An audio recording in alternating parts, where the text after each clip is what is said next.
It pushed me to not want to be a pharmacist so much that I am now here. So hi everyone, and welcome back to the Clinical Pharmacist podcast. My name's Ruhina, and I'm the CEO of Clinical Pharmacist Solutions, and I'm joined by my co-host and COO, Sarah Dekmak. In this series, we've been speaking to pharmacists who have taken alternative pathways in their career, and in doing so, are helping to shape the future of the profession. So far, we've had some fantastic guests on the podcast, and today's guest certainly continues that. One of the things that we've been exploring is that an alternative career in pharmacy doesn't always mean leaving the profession. In many cases, it actually is pharmacists recognizing challenges within the pharmacy profession and deciding to build something that improves it. Often, when people hear the phrase alternative pathway, they imagine stepping away from traditional practice.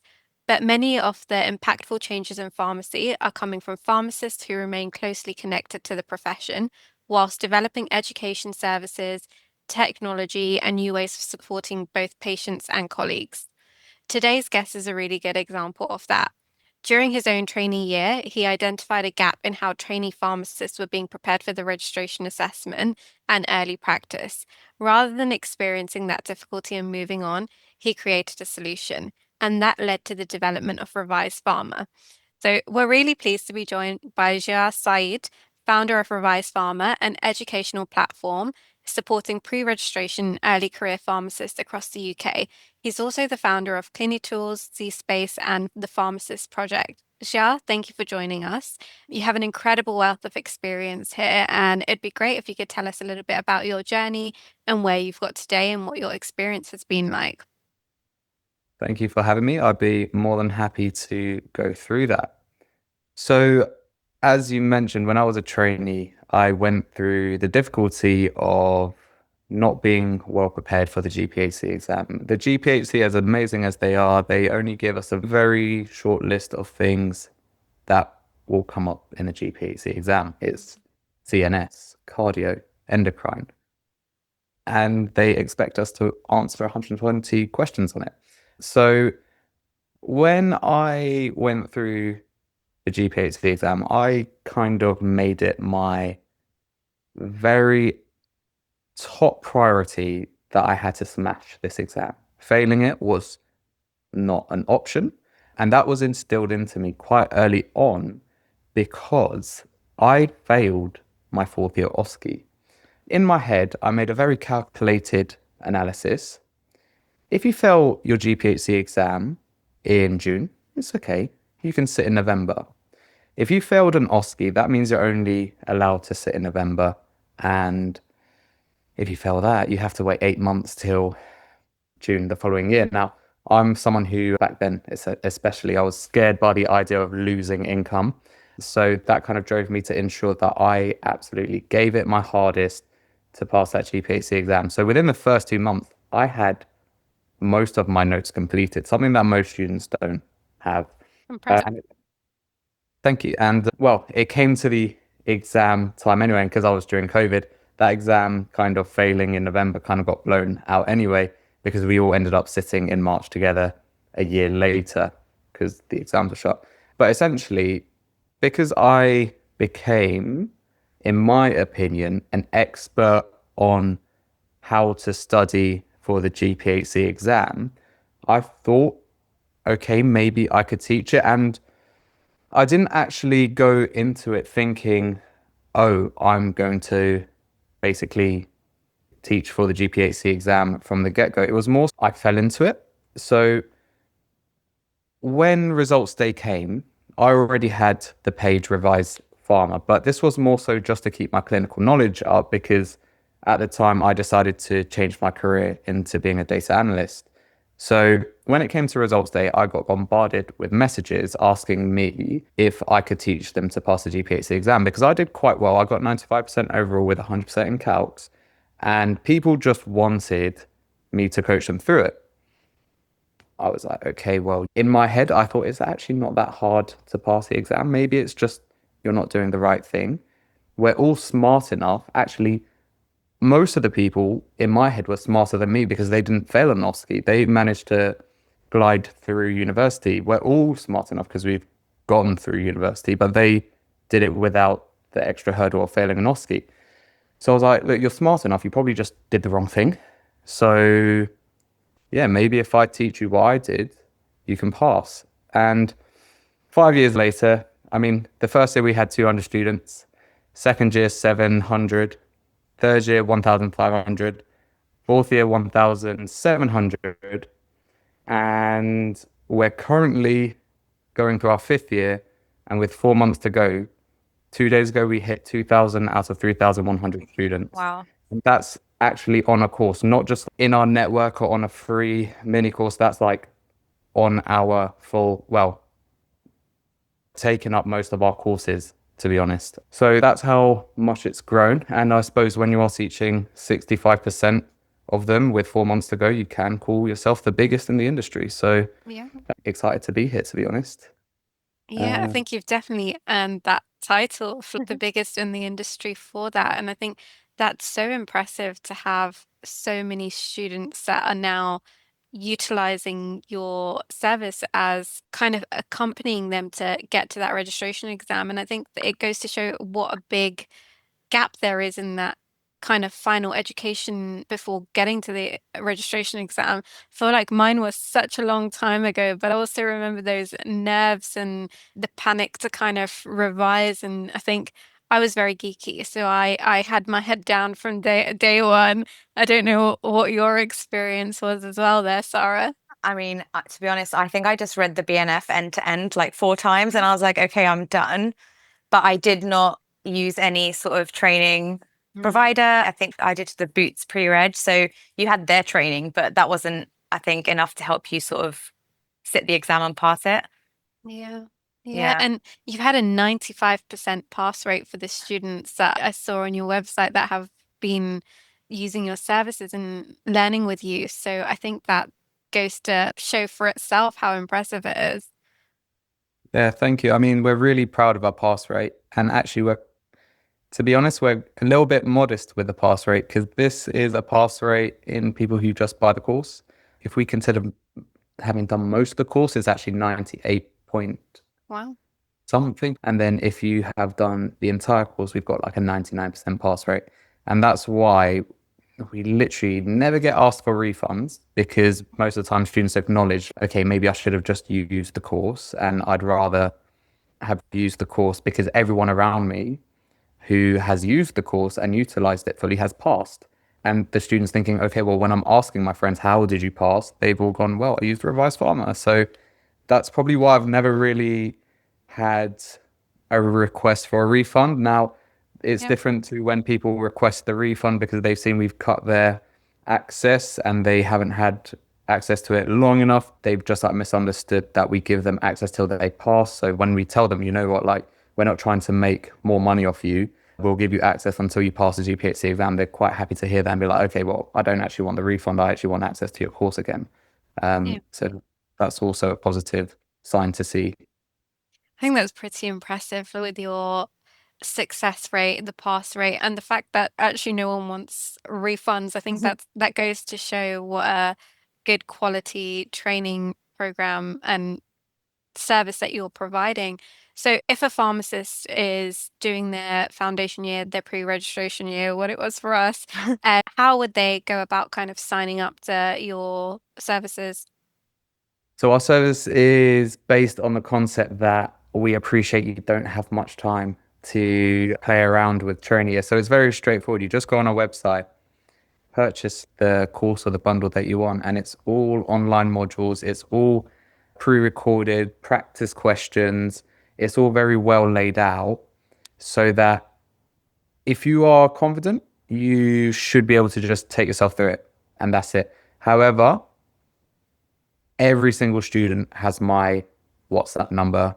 If Oh, they wow. ever have something, they can contact me and I'll explain it. That's really supportive and really nice. And they get that sort of like unique treatment then on top of all the high quality courses. Yeah, for sure. Yeah, so I think it also helps to build like a community of practice, which is something that is really kind of supportive as a network as you go on to being a pharmacist as well. Do you do any post registration training at all for any other pharmacists? So we definitely have collaborated with people to bring on additional training. We have paid experts in fields to make modules on RevisePharma. So you'll see there are some courses where it's like intro to hospital, intro to GP, intro to community, which basically equips you on, first of all, interviews, interview Hmm. skills and interview questions. Obviously, I've never worked in hospital other than a 1 week placement. So for me to make something like that would be useless. But what we did do, we found someone who has literally conducted hundreds of interviews because they've been hiring for a hospital trust for the past 10 years. Hmm. Now that's a perfect person Yeah. to pay to create a course, and we can offer that again at a relatively cheap value just because of the number of people who showed interest.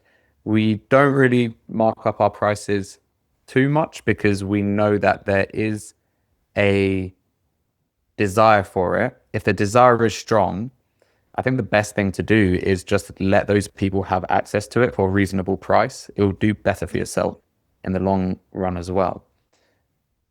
Yeah, and what makes your training kind of Mm. unique? What makes it kind of something that pharmacists should go for rather than like anyone else if there were any other training providers out there? Yeah. I mean, obviously there's competitors. Competitors, not enemies. I will always state myself and, to be honest, the another training provider, we're actually on quite good talking terms. Like we're actually Yeah. friends, as it were. And him and his business partner, they run something else which, to be honest, meets a different type of students' needs. Like they do more live Hmm. webinars, etc., etc. I have no problem, and I have done in the past, in referring people to them because I'd rather just let them get what they want if they need more live sessions and a bit more hand holding. But for me, I think most people want to go with me because we are genuinely probably known as the most concise. We literally give you not everything that you need. No course can obviously guarantee this will be everything that you need for the GPHC exam. Hmm. And to be honest, not to come across as arrogant, but people want to be taught by the people who did well in the exam. So, for example, we just created a calculations course. Our average score between myself and the other people who helped create it is 39.7 out of 40. So that's our team. We do not accept anyone who got below 39 out of 40 to help us with calculations. We don't accept anyone who got less than 110 out of 120 for clinical. That's what we offer. We offer you, you will learn from someone who smashed it. Yeah. And that's what people want. That's our marketing. That's what we're known for. And nobody can try and take that away from us because that's our ethics from the start. Yeah, absolutely. And I think you've touched on something which has been a good theme for our podcast. It's all about collaboration. It's the same way that we work as well in terms of we all value healthy competition, and there's always people around you that you can learn from, help and support. So I think that's one big thing that we've come across, and it's been a trend and a theme throughout the podcast series, that network, get to know everyone that you're working with, get to know everyone in the sector and learn from each other, because that essentially is such a big thing. And I think we've always spoken about mentorship and supporting as a network of pharmacists as well. So it's really nice to see like you've got that ethos as well there. So tell us about the other things that you're doing. So I think you mentioned that you've got something called Tools and Z Space as well as the Pharmacist project. You seem to be very busy doing a lot of different things. So tell us about all the other things you're doing. Okay, so clinicals is, it's tools, it's clinical, it's tools for clinicians, I Yeah. suppose. I came up with a name, I'm very proud of it. You'll notice that most of my names are literally just what it says on the tin. Yeah. Mhm. Like Revise Pharma, what do you do? Well, you just revise pharmacy. Say Tools, is that specifically for a specific sector of pharmacy, or it can be across all sectors? It could be across all sectors. So what we do is there's three arms to it really. It started off with two arms, which was the accounting arm and the marketing arm. So obviously we've got access to thousands of pharmacists in our database. What's a better way to train a pharmacist on your product other than through someone who's literally been training the pharmacists from early on in the first place? Now, a company will look at that and be like, okay, well, if they can train us, if they can train all these pharmacists on our product, we're going to make basically more people aware about our product, which is beneficial to the company. Mm-hmm. Second of all, the accounting side, pharmacists locum, like most pharmacists have done locum shifts. It's acknowledging that we've got access to that market and going, okay, let's just give them another service that they would find beneficial. And then thirdly is Excipient Explorer. So I'm no good at tech. I'm good at clinical. My friend who helped out with Excipient Explorer, he's no good at clinical. He's good at tech. So he helped me basically format information about medicines excipients in a way so that you can filter the manufacturers based on what you need in that medicine. It's not something that's been created. And I've been to like these big companies who have been around for 20 times as long as I have. And I've been like, have you got anything like this? And they're like, oh yeah, we've got amazing information on excipients. And I'm like, well, show me then. And then they'll be like, oh, lactose is bad for people who have allergies to lactose. I'm like, yeah, obviously. But do you actually have something that a pharmacist can use in the moment if somebody comes up to them and says, I can't have lactose, what can you give me? Pharmacist isn't going to then go onto these websites which have been around for yonks and go, okay, cool, let me just get some information from it. That's what I would have done. Yeah, they just want, yeah, right. Yeah. What we basically do is we package that information. So say you've got 20 brands of omeprazole 10, they'll all be listed out. You start off with 20, you tick a box which says halal, and then all of a sudden you're left with 11 because it's cut out all the ones which are capsules because they've got gelatin in. And then you are allergic to a specific E number or you're intolerant. You put that in, you type that in, and then all of a sudden it's cut it down to 8 now. And it will show you which manufacturers you should then have a further look at yourself, essentially. We're not giving you the straight away answer, but we are filtering it out to basically say, well, look at this manufacturer rather than looking at all of them and then confirm for yourself. That's brilliant. I think it saves a lot of time, especially when you're sitting there with the patient in front of you and that's expecting answers immediately. I think it's a really helpful tool. And I think, yeah, absolutely, by not giving the answer straight away, actually, you have to go and take accountability. You have to go and check that SP and double check yourself. So I think that that's such a useful tool. And how could pharmacists access that if they wanted to use that tool? So they can go on www.excipientexplorer.com. At the moment, you just put that in and you can use it straight away. We wouldn't want to monetize it from a user perspective, but at this moment, you don't even need to sign in. Maybe in the future, you might need to sign in, but it really depends on what our future plan is for that. That's amazing. Didn't realize it was free to access. No, I think a lot of pharmacists would find that very, very useful. So as you know, we work with a large team of pharmacists ourselves. And I think actually over this year, we've seen a lot of innovation. And I think that's something that really stands out as well. So watch this space. Our team may be coming to use that soon. Well, yeah. And if they have any feedback, more than happy to hear it because we are very well aware that this product is a couple months old. So okay, so it's very new in its early stages. So yeah, definitely. I think that would be such a useful tool for pharmacists.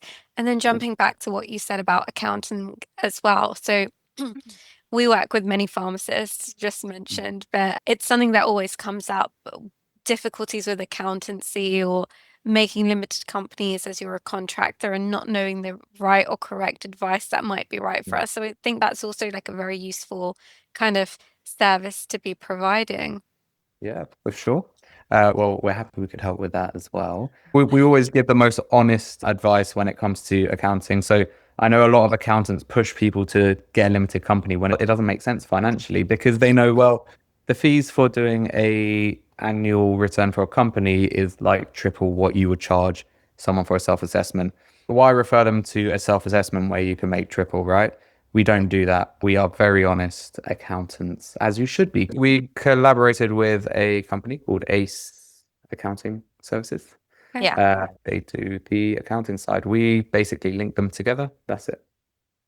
Okay, so that's brilliant. I think that would be useful for a lot of pharmacists that are out there that are listening, especially if they're doing locum and contractor work. It's often difficult to find advice that like pharmacists have used. So if it's advocated by a pharmacist and helped built and support by a pharmacist, it makes such a difference. So jumping back, you've done a lot of entrepreneurial, a lot of creative, uh, basically the way that you've built your companies.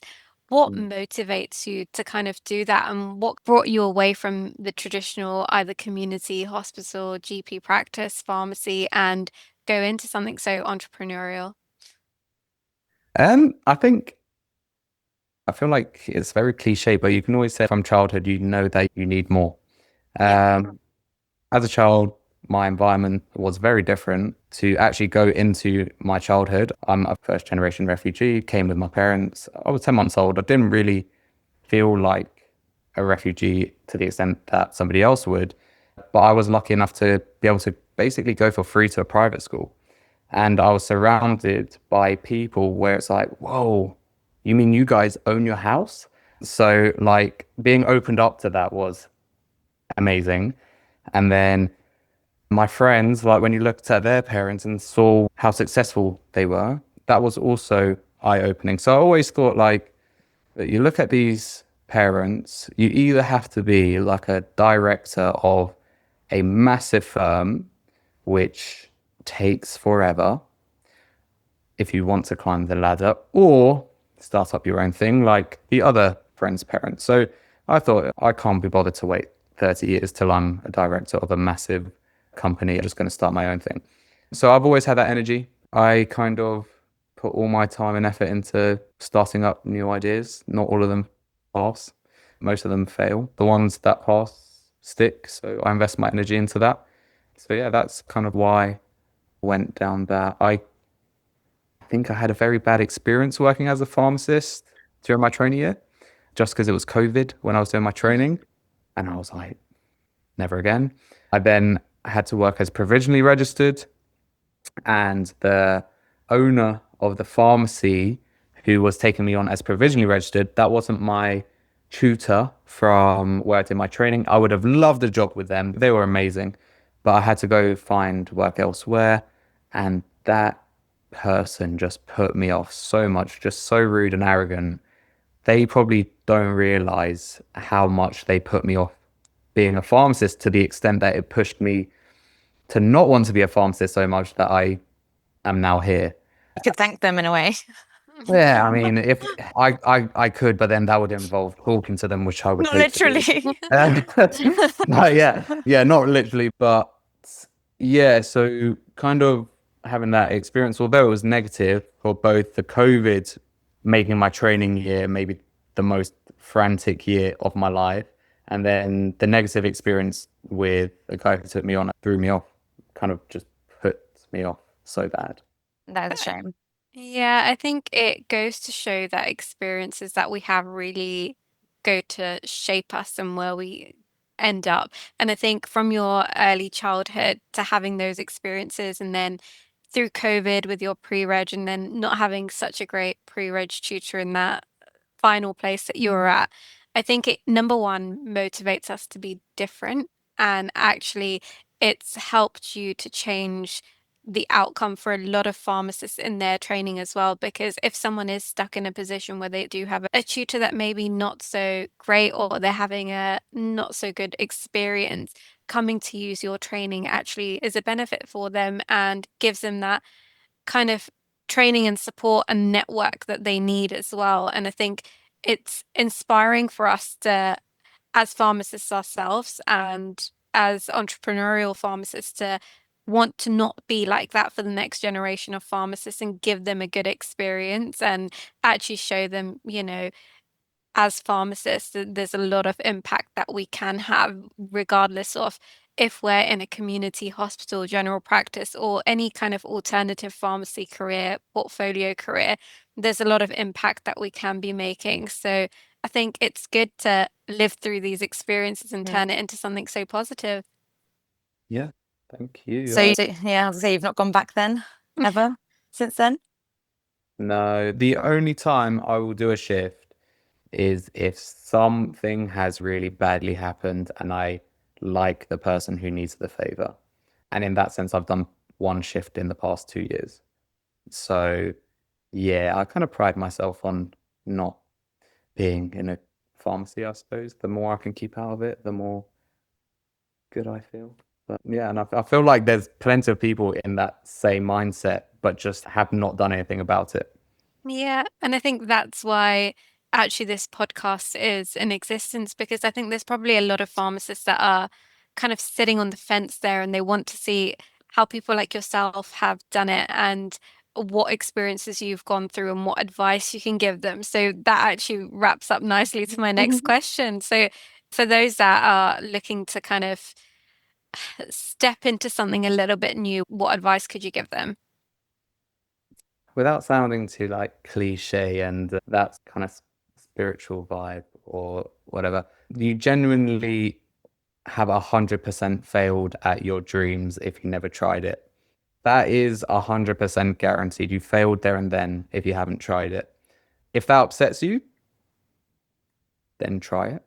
If not, and you're happy being a pharmacist, like many people are just happy being a pharmacist, there's nothing wrong with that. It's an incredible job. But you need to decide yourself, like, who am I? What do I want? Do I want to make loads of money? And remember, there's nothing wrong with making loads of money as long as you're doing it in a useful way and maybe do some good with it. So we've got our charity. We donate money and we donate to things that make us upset. Essentially, if you see something that upsets you, more money means you help. But don't feel like, oh, people are going to start judging me if I kind of start doing this thing and make loads of money off a situation. It's fine. You're being useful. So don't let these things pull you back. Brilliant. Tell us a little bit more about the Pharmacist project and what that entails. Cool. So the Pharmacist project, the idea kind of came up again, very unintentionally, but I always had a desire to donate a little bit more money back to things to keep the community kind of going in certain aspects. Essentially, and it's funny how it's an opportunity that I just had to take. So the idea came where it was like, okay, well, people are coming along to our RevisePharma webinars because they're free. We'll sell out 100 tickets, 20 people actually show up because it was free. Okay, well, why don't we put £1 on it? And that way, we've got a way to raise money for charity. I could have kept it, but I didn't want to do that. I kind of wanted to donate that money. And what happened was, okay, you'd have 100 tickets. It will take 3-4 times as long to sell out, but now 95 people would show up out of the 100. So happy days. I get what I want. People have actually booked on thinking about it, and now we can donate money to charity to an extent where the 8 days before the GPHC exam, we have 1,000 tickets per 8 sessions, all gone 2 weeks before the sessions happen. So we can raise £8,000 for the Pharmacist project. Charity got its registration 2 months ago. It was a very difficult process, but we got there.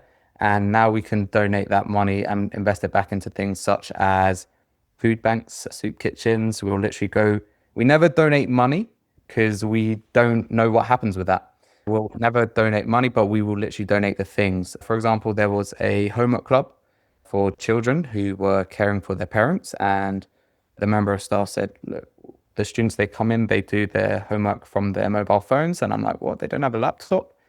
What's that about? And you realize how community funding has dropped, because even in my days as a kid, there was computers that people could use if you couldn't afford one at home. And so we were like, well, okay, we'll go buy 5 laptops. So we just bought them 5 laptops so the kids could do their homework properly, and they were really happy with that.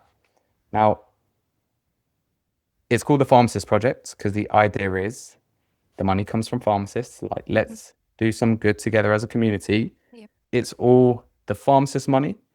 I'll just kind of direct it towards projects that people are happy with. And how we do it, we don't actually give no kind of choice in what we donate it to. If you have donated money, you get to decide where that money goes, essentially. So we're kind of like a middleman, as it were, for that money. So again, I donated the time for those webinars. All the trainees collectively donated that £8,000. It wasn't me. It was their money. We're the middleman. We'll then go put it into what they vote on, and they vote yes or no. Is there something that you want to donate towards? So if you are looking to donate money into the community, if you've got, I don't know if there's any pharmacy societies which are doing charity events or any other companies that want to raise money for charity, keep Pharmacist projects in mind, because we're literally there for the pharmacy profession to help the local community. I think that's brilliant. I think it's something that we really resonate with.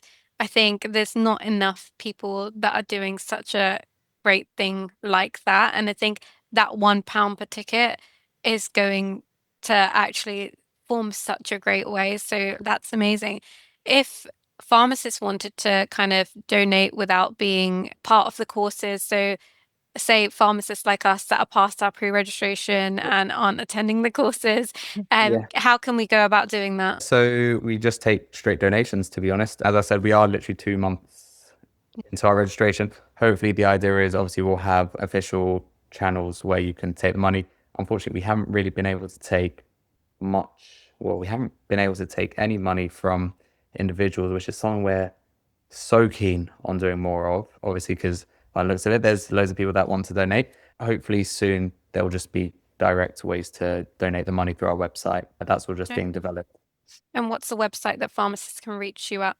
It's called pharmacists.org, and it's spelt weird because obviously I love my weird names. It's spelt farm and then assists. So the pharmacist is assisting you in your local Smart. community. Yeah. Brilliant. So we'll get that put into the comments below so that if anyone wants to access any of the websites, they can use the comment section and be able to go on and have a little look there. Amazing. Thank you. So, Zhyar, thank you so much for joining us today. I think what's really valuable about this conversation is that it shows innovation in pharmacy, and it shows that innovation doesn't necessarily mean just leaving the profession as well. Sometimes it means recognizing a problem within the profession and building a solution to improve it. So, RevisePharma came from your real experiences during training and has gone on to support thousands of pharmacists at the very beginning of their career. And that highlights how pharmacists can contribute to the profession, not only through clinical practice, but also through education, mentorship, developing solutions to challenges to what they see around them.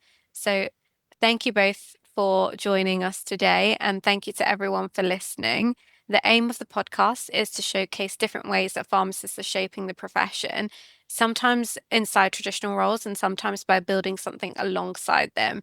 We hope that these conversations help you to think a little differently about your career and what actually may be possible. And we will see you in the next episode. Thank you. Thank you very much.